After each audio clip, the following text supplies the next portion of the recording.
18 सितंबर साल 2022 का वो काला सच जो आप सबको हैरान कर देगा। मर्डर केस के बाद गिरफ्तारी हुई, मुकदमा चला, अदालत का फैसला आया, 3 लोगों को उम्र कैद की सजा सुनाई गई और तीनों जेल में आज हैं।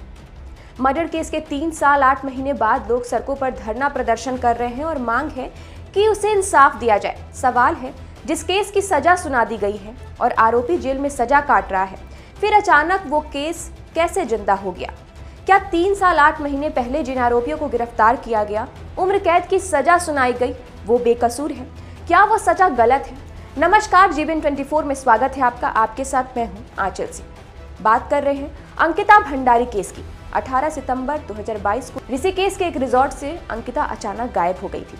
अंकिता रिजॉर्ट में रिसेप्शनिस्ट का काम करती थी। गायब होने के बाद थाने में रिपोर्ट लिखवाई गई। 24 सितंबर साल 2022 को लाश मिली। लाश मिलने से पहले ही पुलिस ने 3 आरोपियों को गिरफ्तार कर लिया था। वो थे बीजेपी नेता के बेटे पुलकित आर्य और पुलकित के 2 दोस्त अंकित गुप्ता और सौरभ भास्कर। रिजॉर्ट था बीजेपी नेता विनोद आर्य का। आरोप था कि तीनों ने अंकिता से एक्स्ट्रा सर्विस मांगी थी। वो क्या एक्स्ट्रा सर्विस हो सकती है, ये बताने की जरूरत नहीं है, आप भी समझ गए होंगे।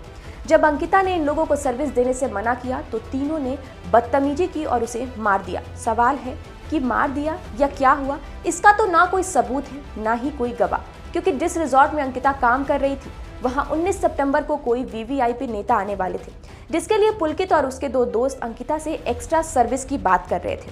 18 सितंबर की रात अंकिता पुलकित के 2 दोस्तों के साथ बाहर गई थी। गए तो 4 थे लेकिन लौटे मात्र 3। इन्वेस्टिगेशन में जब फुटेज देखा गया तो चारों निकले 7 थे, 2 स्कूटी से, लेकिन आए वापस 3 थे। पुलिस ने तीनों से पूछताछ की तो तीनों ने स्टेटमेंट दिया कि नदी किनारे अंकिता खड़ी थी और तीनों ने उसे धक्का दे दिया। इसके बाद कोर्ट ने तीनों को उम्र कैद की सजा सुना दी और इस केस को खत्म कर दिया और इस केस का दी एंड हो गया। और फिर अचानक 19 दिसंबर साल 2025 को सोशल मीडिया प्लेटफॉर्म पर उर्मिला सानावार नाम की एक महिला सोशल मीडिया पर एक वीडियो पोस्ट करती है और दावा करती है कि अंकिता भंडारी के कातिल बहुत बड़े वीवीआईपी नेता है, जिसे उस वक्त उत्तराखंड की पुलिस, पॉलिटिशियन पावर ने बचा लिया था। वीडियो में महिला ने वीवीआईपी नेता का नाम भी लिया है। पॉलिटिशियन पार्टी, मीडिया और सोशल मीडिया पर इस नेता का नाम न लेने के लिए दिल्ली हाईकोर्ट ने 7 जनवरी को रोक लगा दिया है कि कोई इस केस में उनका नाम नहीं लेगा। इस केस पर सीएम भी सफाई दे रहे हैं। सीएम का क्या कहना है कि जिस वीवीआईपी नेता का नाम लिया जा रहा है, जो 19 सितंबर को वहां पहुंचने वाले थे, वो दरअसल 10 सितंबर से 20 सितंबर तक उत्तराखंड में थे ही नहीं। उन्होंने क्या कुछ कहा, जरा आप भी सुनिए। ऐसा ही ऑडियो पेपर लीक के मामले में भी हुआ था। अब हमें तो ये लग रहा है कि ये कोई क्या है कि पेपर लीक में भी इसी प्रकार का ऑडियो बनाया जाता है, उसके बाद हंगामा किया जाता है। इसके बाद जो है कुछ लोग कहीं ऐसा तो नहीं कि बेटी अंकिता को बार बार उसकी आत्मा को इस तरह से करके राज्य के अंदर एक माहौल खराब करके अपनी राजनीतिक जमीन तलाश रहे हैं। हम भी न्याय दिलाना चाहते हैं, हमारी बेटी है, हमने न्याय के लिए ही उसके लिए इतना संघर्ष किया कि एक दिन भी आरोपी तीनों के तीनों जेल से बाहर नहीं आ पाए। उम्र कैद की सजा हो रही है। अगर मान लिया जाए कि यहाँ पर महेंद्र भट्ट जी, ये हमारे महामंत्री हैं, अगर ये किसी आरोप में दोषी होंगे और जेल ये चले जाए, प्रभारी जी हमारी, बताइए मुझे, तो अगर ये जेल जा रहे होंगे, सजा हो रही होगी, तो क्या इनका नाम नहीं बताएंगे? उन तीनों ने नाम बताना चाहिए था, लेकिन उसके बावजूद भी ये प्रकरण आया है। बहुत गंभीर प्रकरण है।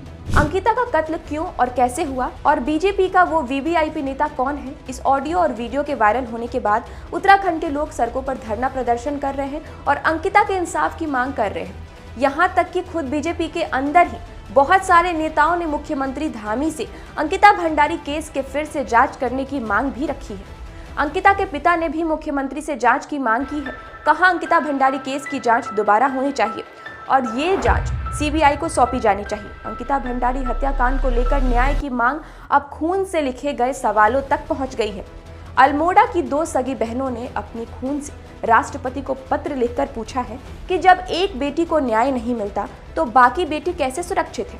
हालांकि 5 जनवरी 2026 को ही उर्मिला ने सोशल मीडिया पर फिर एक पोस्ट डाला है और जवाब भी दिया है कि उर्मिला का कहना था कि अंकिता भंडारी मर्डर केस पे जो खुलासा हुआ है वो 1 नवंबर 2025 को हुआ था।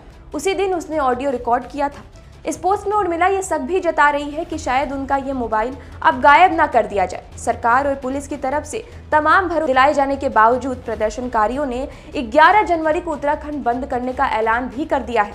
खुद अंकिता भंडारी के पिता ने भी इस बात का समर्थन किया है। पौड़ी में अंकिता भंडारी हत्याकांड की सीबीआई जांच करवाने की मांग पर कांग्रेस ने भी प्रदर्शन कर प्रदेश सरकार का पुतला दहन किया है। ऐसी ही तमाम खबरों के लिए देखते रहें GBN 24।